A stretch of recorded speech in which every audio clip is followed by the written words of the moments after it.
Bonjour à toutes et à tous. Aujourd'hui, petite vidéo rapide. Je vous ai filmé un Cini par R.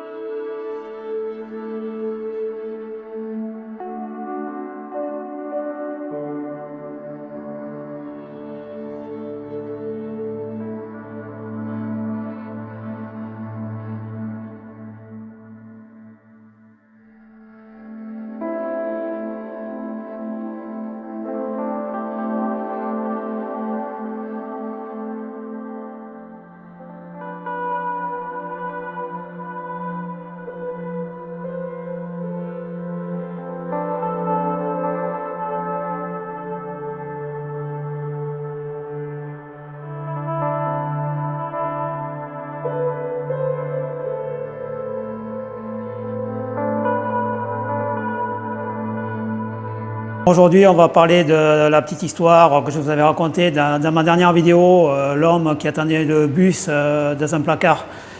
Vous vous rappelez, si vous l'avez vu, je vous avais demandé de trouver la solution. En fait, pour quelle raison je vous avais parlé de cette fameuse histoire? C'est pour vous montrer qu'il faut se méfier des conclusions hâtives. Par exemple, des conclusions hâtives au sujet des personnes qui vous préconisent un traitement miracle pour le cancer. C'est l'histoire d'un monsieur qui arrive chez lui, il a quitté son travail un peu plus tôt, il rentre dans la chambre, il voit sa femme allongée sur le lit, et puis il lui dit « Ah tiens, t'as acheté une armoire.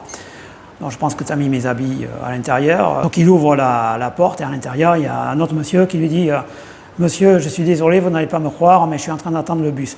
Donc vous avez du mal à croire cette histoire. Vous vous dites, c'est pas possible, la femme trompe l'homme, l'autre gars est caché dans l'armoire, etc. Vous avez tiré une conclusion hâtive. Et en fait, je vais vous expliquer que c'est tout à fait vrai, que le monsieur, en l'occurrence, dans l'armoire, attend vraiment le bus. Donc on remonte l'histoire maintenant, on remonte le temps. Cette dame, la dame qui était allongée sur le lit, elle voulait acheter une armoire, d'accord ? Parce qu'elle n'avait pas assez de place dans sa chambre, elle voulait faire la surprise à son mari, elle voulait lui dire voilà, j'ai rangé les habits qui traînent depuis longtemps, tu m'en avais déjà parlé. Donc elle se rend chez un marchand de meubles, style Ikea, pour ne pas faire de publicité. Et donc elle ramène les paquets chez elle et elle commence à assembler le meuble. Donc elle assemble l'armoire est terminée, et à un moment il y a un bruit, il y a un bus qui passe. Comme d'habitude, au pied de son immeuble, elle habite au rez-de-chaussée. Et quand le bus passe, l'armoire s'écroule. Elle dit, tiens, c'est bizarre. Donc elle remonte l'armoire, l'armoire est terminée, et puis boum, l'armoire s'écroule à nouveau. Et chaque fois qu'il y a un bus qui passe, l'armoire s'écroule. Donc elle retourne chez Ikea, en l'occurrence, elle lui explique, le gars lui dit, écoutez, je ne comprends pas, on ne nous a jamais parlé de cette histoire de... C'est peut-être les vibrations, en fait, ça doit être les vibrations du bus. Donc je vous envoie un technicien... pour monter l'armoire avec vous, il va vous aider, il va vérifier tout ça. Elle repart avec le technicien. Chaque fois qu'il passe un bus, l'armoire s'écroule. Donc il dit à la dame, écoutez, je vais rentrer dans l'armoire et je vais attendre le bus. Quand le bus passera, je verrai bien ce qui se passe. Donc il rentre dans l'armoire pour attendre le prochain bus et fixer ce qui ne va pas, quoi. Et c'est à ce moment-là que le mari rentre et il découvre le gars dans l'armoire. Que ce gars lui dit, excusez-moi, j'attends le bus. Et donc vous voyez, il faut se méfier des conclusions hâtives. C'est-à-dire, quand vous pensez que quelqu'un vous veut du bien, par exemple, ces fameuses personnes dont on parle sans arrêt dans les médias, qui sont en garde à vue pour exercice illégal de la médecine, qui n'ont pas du tout de diplôme de médecin, qui ne sont pas du tout infirmiers, qui n'ont rien à voir avec le corps médical, qui ne sont même pas naturopathes, ils peuvent vous paraître gentils, aimables, mais en fait, ils sont là pour votre argent, uniquement pour votre argent. Alors ne vous emballez pas en disant oui, le pauvre gars, l'État est dur avec lui. Non. Les médecins, ils signent le serment d'Hippocrate. Eux, ces gars-là, ils signent le serment d'Hypocrite. Et ce n'est pas du tout la même chose, ce sont des hypocrites. Alors je vais vous détailler un petit peu ce qui sont ces fameux gourous, ces fameux vendeurs de rêves. Premièrement, ils utilisent une technique, je vous en avais déjà parlé, FIC, F-I-C. Flatté, isolé, contrôlé. Ce sont des beaux parleurs, ils ont une personnalité charismatique et évidemment ce sont les seuls à connaître la vérité. Vous ne savez pas, eux ils savent. Souvent ce sont des pervers narcissiques, c'est-à-dire ils adorent s'écouter parler, ils sont pervers dans le sens où si ils arrivent à utiliser leur pouvoir persuasif, ils ne vont pas hésiter. Ils ne vont pas hésiter pour vous piquer tout votre argent. Et à la limite, ça va même leur faire plaisir de vous voir souffrir, en disant mais ils sont complètement idiots ces gens-là. Prêche le vrai pour donner du faux. Les choses vraies, évidentes, manger sain, ça paraît évident, il n'y a pas besoin de sortir de Saint-Cyr. Éviter les plats transformés, c'est vrai. Prendre des jus de fruits, des jus de légumes, oui, c'est bon pour la santé. Ils vont vous parler de Big Pharma. Évidemment, il y a eu plein de scandales avec ce fameux Big Pharma. Je ne le nie pas, c'est vrai, notamment aux États-Unis. Je crois que la famille en question incriminée s'appelait la famille Sackler. C'est une grande famille qui possédait des laboratoires pharmaceutiques. Ils se sont mis en contact avec la plupart des médecins des États-Unis et ces médecins, moyennant une petite commission, proposaient à leurs malades des produits opiacés pour enlever la douleur. C'est-à-dire, vous avez mal aux dents, on vous donne un produit opiacé, vous avez mal aux pieds, on vous donne un produit opiacé. Le problème, c'est que ces produits vous droguaient. C'est-à-dire, vous deveniez dépendant. Il y a eu énormément de morts, il y a eu énormément de dépendance à ces médicaments. Et les gens qui prenaient ces médicaments ne le savaient pas. Donc c'est vrai, il y a un procès en cours aux États-Unis à l'heure actuelle à ce sujet. Il vous préconise de faire du sport, c'est évident. Il vous préconise de vivre en accord avec la nature, c'est évident. C'est-à-dire, ils partent sur des choses vraies, réelles. En fait, ils inventent l'eau chaude. Et vous, bêtement, vous gobez leur théorie. En fait, c'est même pas leur théorie. Si vous réfléchissez un petit peu tout seul, tout ce qu'ils vous proposent, vous allez le découvrir par vous-même. Mais le problème n'est pas là. À partir du moment où ils ont fondé leur base, leur principe, ils vont essayer de vous happer. Et pour ça, il faut vous convaincre de ne pas vous faire soigner de façon traditionnelle. C'est-à-dire l'argent que vous allez donner ou que la Sécu va donner aux médecins, aux cabinets de radiologie, aux cabinets qui possèdent un IRM, ils vont, eux, vous le prendre en vous disant « Nous, on veut beaucoup moins que ces gens-là et nous, ça fonctionne. » Alors comment ils font? Ils vont commencer à vous diriger vers le fameux jeûne, vous savez, le fait de jeûner. Alors le fait de jeûner en soi-même n'est pas mauvais, puisque moi je vous l'ai dit, pour ne pas grossir quand je faisais l'hormonothérapie, parce que j'avais très peur de ça, je faisais ce qu'on appelle le jeûne intermittent, c'est-à-dire je mangeais le soir à 20h, et le lendemain je remangeais à 13h, d'accord? Donc c'est-à-dire je restais 16 heures sans manger. Donc je l'ai fait ça pendant mes séances de radiothérapie. Les médecins ne me l'avaient pas conseillé, attention, ils m'avaient dit vaut mieux manger sainement, mais moi j'avais un petit peu peur de grossir, c'est uniquement pour ça que je l'ai fait. Je vais vous démystifier le jeûne. Ça va faire 3 ans et demi que je vis en Afrique noire, d'accord? Là où je vis, en Côte d'Ivoire, il y a des gens, d'autres pays d'Afrique noire, qui vivent avec 1,50 € par jour. Ça vous donne une idée, 1,50 € par jour, en sachant par exemple, je n'exagère pas, qu'un paquet de petits Suisses importés de France, c'est 10 € ou 8,50 €. Mais qui voulez-vous qui achète ça? Personne n'achète ça. Dans la plupart des gens, ils sont sous jeûne forcé, c'est-à-dire qu'ils n'ont pas assez d'argent pour se nourrir. Voilà, donc ils sortent des repas, il y a beaucoup de gens qui sortent des repas. Et j'ai pas l'impression que ça rend en forme, j'ai pas l'impression que ça rend heureux, et que ça les soigne de diverses maladies, d'accord? Il y a des gens qui vous disent ça soigne de Parkinson, mensonge. Il y a des gens qui vous disent ça soigne de ça, enfin ça ne soigne rien du tout. Il n'y a que des bobos nantis pour gober des stupidités pareilles. Parce que si vous voulez jeûner, vous venez ici, moi je vous fais jeûner, il n'y a pas de souci. Je vous connais dans certains endroits, vous allez jeûner dur. Mais dans certains endroits, l'espérance de vie ici c'est 53 ans. C'est pas comme en Europe où vous êtes tranquille jusqu'à 75-80 ans. Ça ne marche pas comme ça ici. Donc le fameux jeûne, poubelle. Alors il y a une autre théorie aussi, la théorie du froid qui soigne tout, les bains froids. Mais je vais vous dire autre chose, c'est un truc que j'ai vécu. Quand j'avais 23 ans, j'ai travaillé en extérieur en Norvège en plein hiver. Et il y avait une grosse vague de froid, c'était en 86, l'hiver 1986. Je travaillais dehors de 8h à 16h, parce qu'après il fait nuit. Et je peux vous dire, le froid, ça ne me soignait pas, ça me brûlait. Je rentrais à l'intérieur de la maison, je mettais les pieds sur le radiateur et je pleurais, tellement j'avais les pieds gelés. Donc le froid qui soigne, tout ça, c'est des théories de bobos, bourgeois, bohèmes. C'est comme les gens qui croient qu'ils vont sauver la planète en faisant du vélo. Ouvrez un peu les yeux. La pollution, elle est mondiale. Vous venez ici, vous voyez la déforestation. La déforestation, c'est terrible. En Amazonie, en Afrique, c'est terrible, parce que plus on enlève d'arbres, moins il va pleuvoir. C'est ça le gros problème du réchauffement planétaire. Alors, vous pouvez toujours faire du vélo à Paris, là, sur les voies de bus, et puis vous gossez que vous êtes écologiste, ben, ça ne sert à rien. Alors ces fameux gourous, en cherchant un petit peu, en faisant ma petite enquête, j'ai découvert que certains, ils versaient entre 5 et 6 000 euros par mois. Alors, d'où vient l'argent? Ben, premièrement, ils vendent des produits dérivés, ça peut être des extracteurs de jus, ça peut être tout et n'importe quoi, puis c'est surtout les stages payants.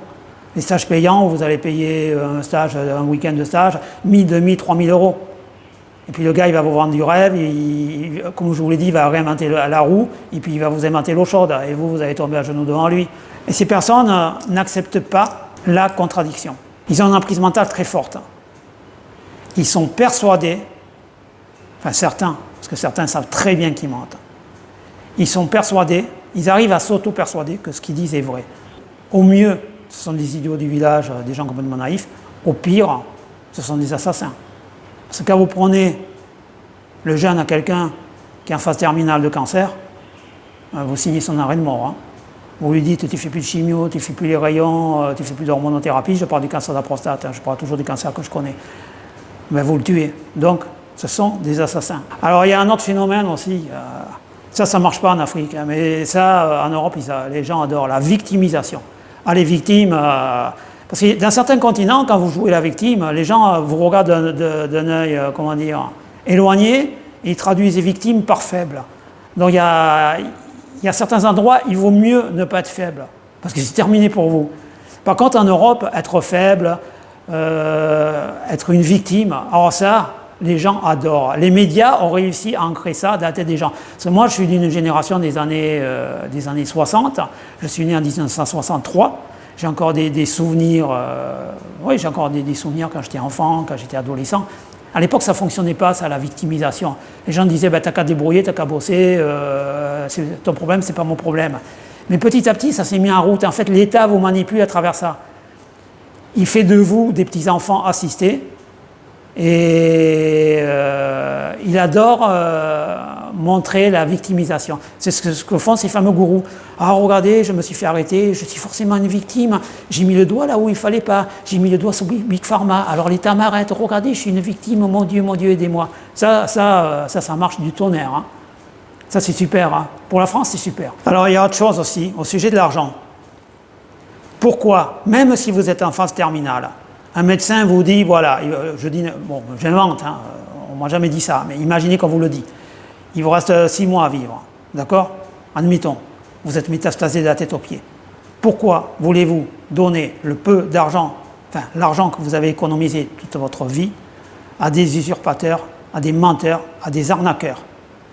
Vous faites vos soins, il vous reste peu de temps à vivre, vous prenez votre argent, pour peu que vous puissiez, parce que je ne sais pas si vous êtes sous chimio, par exemple, vous avez un cathéter, etc., vous ne pouvez pas vous déplacer. Mais pour peu que vous puissiez vous déplacer, déplacez-vous. Moi, quand on m'a dit que j'avais un cancer localement avancé, pour moi, c'était... je ne connaissais rien, j'ai tout appris, comme vous d'ailleurs. Pour moi, c'était l'arrêt de mort, donc j'ai dit je vais mourir. La première chose que j'ai fait, je me suis dit je vais à Venise. Vous savez ce que j'ai fait à Venise? Je me suis payé un bateau-taxi, les bateaux Riva, j'adore les bateaux Riva, tout en bois, là, les bateaux de James Bond, que James Bond utilise dans ses films. Pour moi, c'est l'équivalent d'une Ferrari pour une voiture. Donc j'ai pris le bateau Riva c'était un taxi, donc j'ai payé 150 € de taxi. Pour me mener à l'hôtel, l'hôtel était au ras des canaux, à 20 mètres. Si je n'avais pas eu le cancer, ça faisait des années que je voulais aller à Venise. Depuis que j'avais 23 ans, je n'étais pas retourné à Venise, depuis mes 23 ans. Chaque fois, j'avais une excuse. Oui, mais c'est cher, oui, mais. Là, j'ai dit, c'est bon, je vais mourir, je me tire à Venise et je vais flamber de l'argent. C'est ce que j'ai fait. Voilà. J'ai visité Venise de long en large, je me suis épuisé. Ben, j'étais content, voir Venise et mourir. Voilà. Je ne donne pas d'argent à ces gourous. Ces gourous vous arnaquent parce que vous refusez, pour certains, parce que je suis en contact avec certains d'entre vous par email, par WhatsApp, vous refusez d'apprendre ce qu'est le cancer de la prostate et vous avez peur. En fait, je vais être méchant, mais vous êtes lâche, vous voulez déléguer. Vous voulez déléguer, vous ne voulez pas souffrir, vous voulez déléguer. Oh mon Dieu, lui il me propose un petit peu d'aide, je vais lui donner de l'argent, je vais déléguer mes problèmes. Vous allez déléguer rien du tout. Il n'y a pas de raison que la plupart des gens fassent comme moi, souffrent un petit peu et puis soient en rémission, puis guérissent plus ou moins au bout de 5 ans, alors que vous croyez rusé, je veux dire. Vous croyez ruser en vous dédouanant, en donnant un peu d'argent à des escrocs, vous croyez que vous allez avoir le même résultat que nous? Mais c'est n'importe quoi. Mais réfléchissez un petit peu. Réfléchissez avant d'agir. Apprenez ce qu'est le cancer, je vous l'ai dit plusieurs fois. Apprenez ce qu'est une métastase, apprenez ce qu'est une tumeur, apprenez ce qu'est le cancer, comment ça fonctionne. D'accord? Pourquoi il y a le phénomène de métastase? Pourquoi il faut se faire soigner avec les rayons et avec l'hormonothérapie? Je ne vais pas vous faire un cours. À ce sujet, il y a un petit livre qui est disponible dans le centre de radiothérapie, je vais vous le montrer. Voilà, c'est ce livre, vous voyez? Bon, il y a tout à l'intérieur. Hein. L'hormonothérapie, qu'est-ce que c'est? Il y a tout. Tout est là, c'est la Bible. Le traitement des cancers. Il y a plein de livres, j'en avais pris plein, je ne les ai pas gardés. Il y a sur la chimiothérapie, il y a sur tous les cancers, c'est disponible gratuitement dans les centres de radiothérapie. Instruisez-vous, apprenez quelque chose. Voilà, tout est là, il y a 100 pages. Il y a 100 pages. Je peux pas bosser à votre place, je suis désolé. Donc, apprenez. Alors, il y a autre chose aussi qu'il faut savoir sur les pervers narcissiques, c'est des gens, ils adorent l'argent. L'argent facile, ils adorent. Parce que l'argent, c'est le pouvoir. Ce sont des gens qui sont détraqués mentalement. Ce sont des gens qui ne supportent pas la contradiction, qui adorent la manipulation et qui ont des problèmes psychologiques graves. En résumé, soit vous êtes adulte, vous comprenez que vous avez une maladie très grave, que vous risquez de mourir lentement et sûrement, dont vous prenez le taureau par les cornes, comme je vous le dis souvent, vous êtes un astronaute, vous êtes dans un vaisseau spatial, il y a un alien qui est rentré. Alors, ou vous cachez, vous pleurez, et puis vous appelez la Terre, vous demandez de l'aide, mais on ne vous enverra jamais d'aide. À la limite, on va vous dire, on va vous envoyer de l'aide, parce que vous gonflez les gens, vous les harcelez, à l'aide, ils vont vous dire, oui, on va vous envoyer de l'aide, on va vous envoyer rien du tout, en fait. La réalité, c'est que vous devez faire face tout seul. C'est exactement pareil avec le cancer. Vous êtes tout seul, c'est à vous à virer ce truc. Donc, vous devez faire appel à des équipes de vrais professionnels. Pas des équipes de bras cassés, d'idiots du village ou de piliers de bar qui sortent des théories complètement débiles. Donc réfléchissez un petit peu, utilisez vos neurones, ils sont là pour ça.